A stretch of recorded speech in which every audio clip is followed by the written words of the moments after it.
சினிமாவில் நடிக்க வந்தால் முதலமைச்சர் ஆகிடலாம் அப்படின்ற ஒரு தவறான எண்ணத்தில் வந்து நடிகர்கள் வர்றாங்க. அது மிகப்பெரிய தவறான உதாரணம். அந்த மாதிரி மக்கள் உங்க கையில் லாட்டை கொடுக்கக்கூடாது அப்படின்னு சீமான் சொல்லியிருக்காரு. அதை பற்றி நடிக்கிறது. அதாவது சினிமாவில் நடிச்சா நடிகர் ஆயிடுவாங்க அப்படின்னா தமிழ்நாட்டில் அது நடந்திருக்கு. புரட்சித் தலைவர் அவர்கள் சினிமாவில் தான் நடிச்சாரு. அவர் வந்து அரசியலுக்கு வந்தாரு. அவர் சிஎம் ஆயிருக்காரு. அதே மாதிரி புரட்சித் தலைவி அம்மா அவர்களும் சினிமாவுடைய நடிகையாகத்தான் இருந்து புகழ் பெற்று அதுக்கப்புறம் அவங்களும் அனைத்து இந்திய அண்ணா திராவிட முன்னேற்ற கழக கட்சியில செயல்பாடுகளை செலுத்தி அதுக்கு பிறகு அவங்களும் முதலமைச்சராக இருந்திருக்காங்க.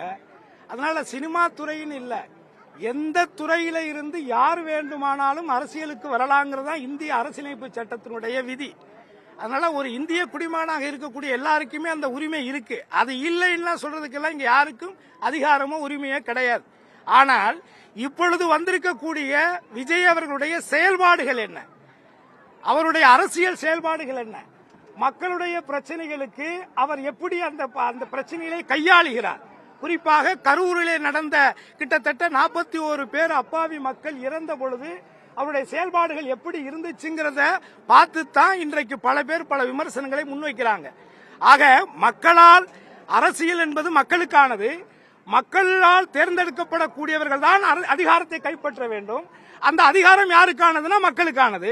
அப்ப அந்த மக்களுக்கான பணிகளை செய்து மக்களால நான் ஒரு அமைச்சரா முதலமைச்சரா வரணும்னு நினைக்கக்கூடிய ஒருவர் மக்களுக்கு பிரச்சனைங்கிற பொழுது ஓடி ஒளிகிறதை எப்படி ஏற்றுக்கொள்ள முடியும்?